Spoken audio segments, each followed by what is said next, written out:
เอาหลังจากกอตัวนี้ออกมาครั้งนี้วันนี้ก็สารออกไปครั้งนี้วันนี้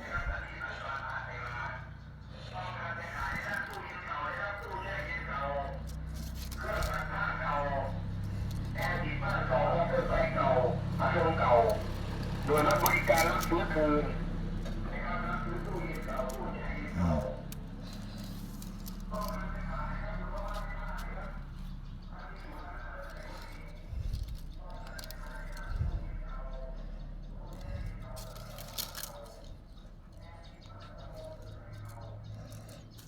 เป็น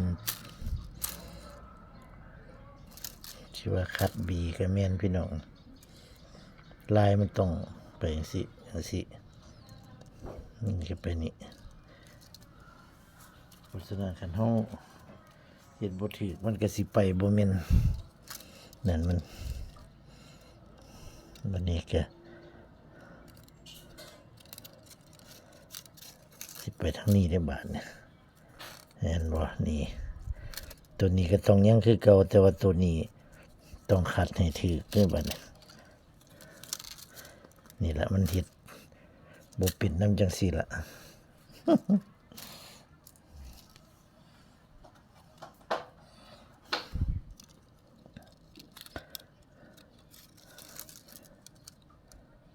คิดว่า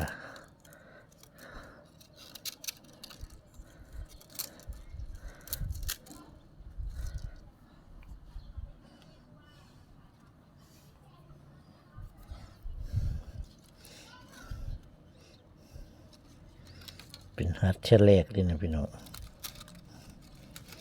เทียแรกเทียทำอีทำออเลยสารขึ้นไปหลายปันไดพวกเลยยังค่อยสิพ่อปลูกเจเพิ่นว่าอย่าสารทีหลายว่าซั่นเพิ่นว่าอันสารทีหลายมันหนึ่งเขานานสุกเพิ่นว่าเท่าเพิ่นบอก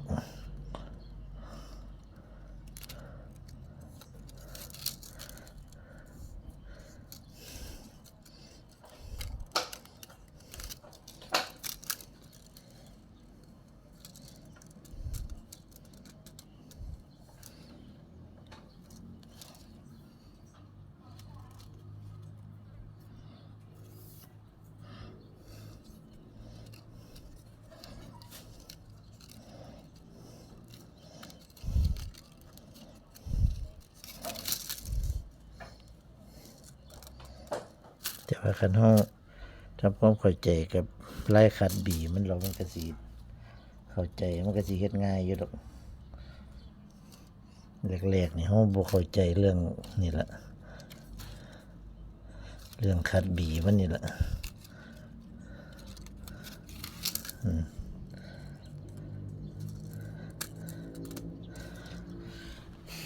ปกติคันสารลาย3ไปเลยมันก็สิง่ายอยู่อันนี้เนี่ยลายมันต้องให้มันส่องขึ้นไปนี่ตัวนี้เป็นใจกลาง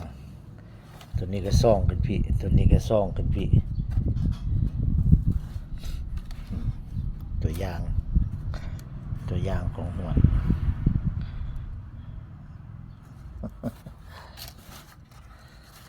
เป็นบ่อยเฮ็ดที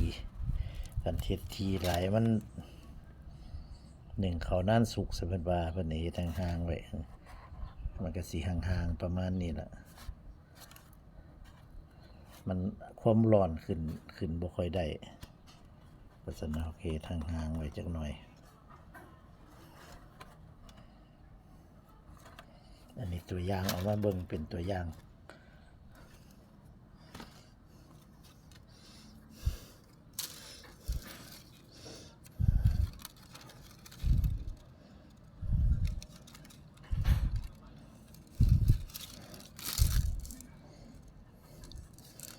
จินตอกก็บ่เท่ากันดอกเส้นน้อยเส้นใหญ่จักเสร็จแล้วล่ะนะ1 2 3 4 5 6 7 8 9 10 11 12 13 14 15 16 17 18 19 20 21ครั้งนี้ดิ1 2 3 4 5 6 7 8 9 10 11 12 13 14 15 16 17 18 19 20แสดงว่าข้างนี้หลายกว่าเส้นหนึ่ง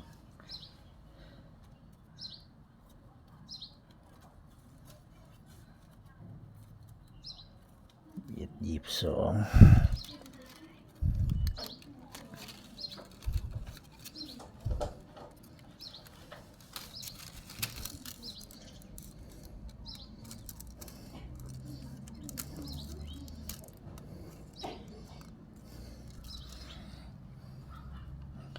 อันนี้ก็สิเอา22เซนขึ้นกันสานข้างนั้นละสานข้างนี้เพิ่ม1 2 3 4 5 6 7 8 9 10 11 12 13 14 15 16 17 18 19 20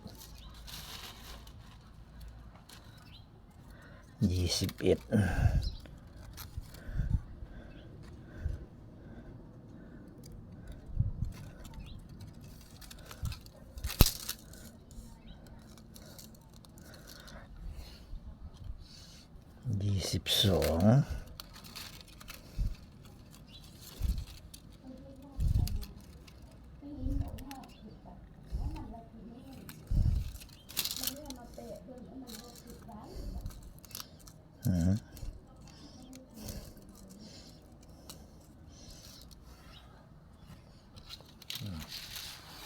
สำนี้ก็โอเคแล้วว่าพี่น้องต่อไปก็สิเป็นปุกเจไปสันตัวบ่ คลิปนี้เอาให้เบิ่งสำนี้ซะก่อน